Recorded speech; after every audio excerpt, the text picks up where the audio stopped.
ರಸ್ತೆಯಲ್ಲಿ ಅರ್ಧ ಅಡಿಯಷ್ಟು ನಿಂತ ಮಳೆ ನೀರು, ಜನರ ಪರದಾಟ.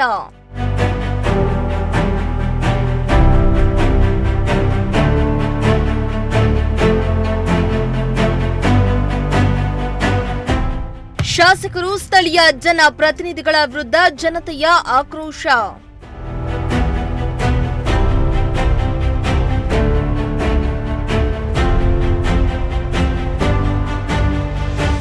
ಎಸ್ ವೀಕ್ಷಕರ, ರಾಜ್ಯಾದ್ಯಂತ ಭರ್ಜರಿ ಮಳೆಯಾಗ್ತಾ ಇದೆ. ಈ ಮಳೆಯಿಂದ ಕೆಲ ಭಾಗದ ಜನರಿಗೆ ಒಳ್ಳೆಯದಾಗಿದ್ರೆ ಮತ್ತೆ ಕೆಲವು ಭಾಗದ ಜನರಿಗೆ ಸಮಸ್ಯೆ ತಂದೊಡ್ಡಿದೆ. ಕೆಲವು ಗ್ರಾಮಗಳಂತೂ ಈ ಮಳೆಯ ಅಬ್ಬರಕ್ಕೆ ಅಕ್ಷರಶಃ ನಲುಗೋಗಿವೆ. ಇತ್ತ ಚಿತ್ರದುರ್ಗದಲ್ಲಿ ಈ ಮಳೆಯ ಸೃಷ್ಟಿಸಿದ ಅವಾಂತರದಿಂದಾಗಿ ಹಲವು ಗ್ರಾಮಗಳು ಸಂಪೂರ್ಣವಾಗಿ ಕೆಸರುಮಯವಾಗಿದ್ದು, ಗ್ರಾಮಸ್ಥರು, ವಿದ್ಯಾರ್ಥಿಗಳು ಓಡಾಡಲು ಪರದಾಡುವಂತಾಗಿದೆ. ರಸ್ತೆ ಮಾಡಿಕೊಡುವಂತೆ ಅಧಿಕಾರಿಗಳಿಗೆ ಎಷ್ಟೇ ಬಾರಿ ಮನವಿಯನ್ನ ಮಾಡಿದ್ರೂ ಕ್ಯಾರೆಯಂತಿಲ್ಲ ಎಂದು ಆಕ್ರೋಶವನ್ನ ಹೊರಹಾಕಿದ್ರು.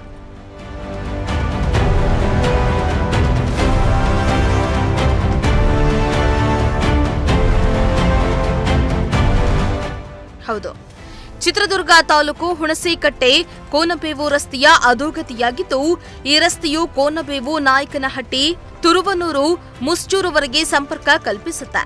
ಆದರೆ ಗುಂಡಿ ಬಿದ್ದಿರುವ ಈ ರಸ್ತೆಯಲ್ಲಿ ಅರ್ಧದಡಿಯಷ್ಟು ಮಳೆ ನೀರು ನಿಂತು ವಾಹನ ಸವಾರರು ಸಂಚರಿಸಲು ಪರದಾಡುವಂತಾಗಿದೆ.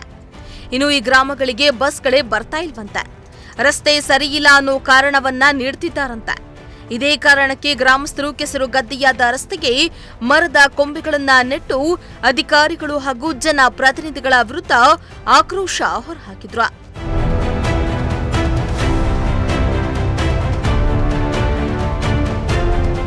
ಇನ್ನು ಈ ವಿಚಾರವಾಗಿ ಸ್ಥಳೀಯ ಗ್ರಾಮಸ್ಥರು ಮಾತನಾಡಿ, ಹುಣಸೇಕಟ್ಟೆ ಕೋನಬೇವು ರಸ್ತೆ ಇದು ಹಲವು ಗ್ರಾಮಗಳಿಗೆ ಸಂಪರ್ಕವನ್ನ ಕಲ್ಪಿಸುತ್ತೆ. ಮಳೆ ಬಂತಂದ್ರೆ ಈ ರಸ್ತೆ ಸಂಪೂರ್ಣವಾಗಿ ಕೆಸರುಮಯವಾಗಿ ಜನರು ಓಡಾಡಲು ಪರದಾಡುವಂತಾಗಿದೆ. ಇನ್ನು ಶಾಲೆಗೆ ಹೋಗುವ ವಿದ್ಯಾರ್ಥಿಗಳನ್ನ ರೈತರೇ ಕರೆದುಕೊಂಡು ಹೋಗಿ ಬಿಟ್ಟು ಬರಬೇಕು. ಇನ್ನಾದ್ರೂ ಅಧಿಕಾರಿಗಳು ಇತ್ತ ಗಮನ ಹರಿಸಿ ರಸ್ತೆಯನ್ನ ಸರಿಪಡಿಸುವಂತೆ ಮನವಿಯನ್ನ ಮಾಡಿದ್ದಾರೆ. ರಸ್ತೆ ಹುಣಸೇಕಟ್ಟೆ ಹಿಡಿದು ಮುಷ್ಟೂರು, ನಾಲ್ಕನಟ್ಟಿ ತಗೊಂಡು ಹೋಗುತ್ತೆ. ನಮ್ಮೂರು ಹುಡುಗರು ಕುಮ್ನಿಬೇವು, ತುರ್ನೂರೆಲ್ಲ ಓದ್ತಾರೆ. ಈ ಮಳೆ ಬಂದೈತಂದರೆ ಇಲ್ಲಿ ಬಸ್ಗಳೇ ಬರಲ್ಲ. ಇಲ್ಲಿ ಅವ್ರು ಅಡ್ಡಾಡೋದು ಪಾಪ ಸೈಕಲ್ಗೆ ಹೋಗ್ತಿರಲ್ಲ, ಬೈಕ್ಗಳಿಗೆ ಹೋಗ್ತಿರಲ್ಲ, ಮನೆಗೆ ರೈತರನ್ನೇ ಹೋಗಿ ಕರ್ಕೊಂಡೋಗಿ ಬಿಟ್ಟು ಬರಬೇಕು. ಬಸ್ಗಳು ಬರೋದ್ರಿಂದ ಅದು ಮಳೆ ಬಂತಂದ್ರೆ ಗುಂಡಿಗಳಿಗೆ ಗೊತ್ತಾಗಲ್ಲ. ಬೈಕ್ನ ಕರ್ಕೊಂಡು ಹೋಗ್ಬೇಕಾರೆ ಎಷ್ಟೋ ಸರಿ ಬಿದ್ದೋಯ್ದಾರೆ ಈ ರೋಡ್ನಾಗೆಲ್ಲ. ದಯವಿಟ್ಟು ಇದು ಆಡಳಿತ ಆಗಿರಲಿ, ಇದಕ್ಕೆ ಸಂಬಂಧಪಟ್ಟ ಅಧಿಕಾರಿಗಳು ಜಲ್ದಿ ನೋಡಿ ಈ ರೋಡ್ ಹಾಕಿಸ್ಕೊಡ್ಬೇಕಂತ ಕೇಳ್ತಿದ್ವಿ. ಇನ್ನು ಮತ್ತೊಬ್ಬ ಗ್ರಾಮಸ್ಥ ಕಾಂತರಾಜು ಮಾತನಾಡಿ, ಕೋನಬೇವು, ನಾಯಕನಹಟ್ಟಿ, ತುರುವನೂರು, ಮುಸ್ಚೂರುವರೆಗೆ ಹುಣಸೇಕಟ್ಟೆ ಸಂಪರ್ಕ ಕಲ್ಪಿಸುತ್ತೆ. ವಿದ್ಯಾರ್ಥಿಗಳು ಶಾಲಾ ಕಾಲೇಜಿಗೆ ಹೋಗಲು ಕಷ್ಟಕರವಾಗಿದೆ. ಮಳೆಯ ಕಾರಣಕ್ಕೆ ಈ ದಾರಿಗೆ ಬಸ್ಗಳೇ ಬರುವುದಿಲ್ಲ.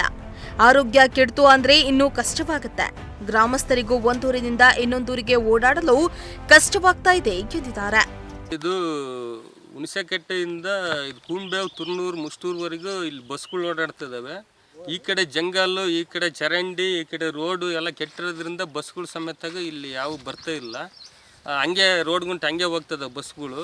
ಹೈಸ್ಕೂಲ್ ಇದೆ, ನಮ್ಮ ಊರಲ್ಲೆಲ್ಲ ಹೈಸ್ಕೂಲ್ಗೆ ಇಲ್ಲಿ ಕುಂಬೇಗೆ ಹೋಗ್ಬೇಕು, ಅವ್ರಿಗೂ ಭಾಳ ತೊಂದರೆ ಆಗ್ತದೆ. ಹಾಸ್ಪಿಟ್ಲಿಗೆ ಹೋಗೋರಿಗೆ ತುರ್ನೂರಿಗೆ ಹಾಸ್ಪಿಟ್ಲಿಗೆ ಹೋಗ್ಬೇಕು, ಅವ್ರಿಗೂ ಭಾಳ ತೊಂದರೆ. ಆಮೇಲೆ ಈ ರೋಡು ಇಲ್ಲೆಲ್ಲ ಮೊಣಕಾಲು ಮಟ್ಟ ನೀರು ನಿಲ್ತದೆ. ಮಳೆ ಬಂದಾಗ ಭಾರಿ ಸಮಸ್ಯೆ ಇಲ್ಲಿ.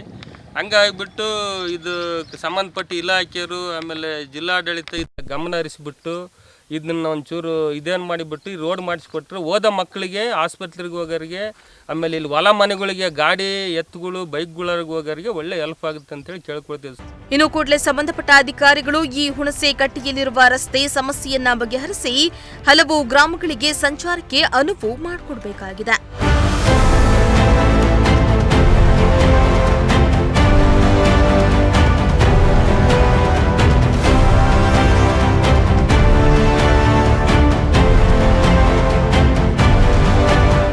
ವೆಂಕಟಾಚಲಪತಿ, ಪ್ರಜಾಶಕ್ತಿ ಟಿವಿ, ಚಿತ್ರದುರ್ಗ.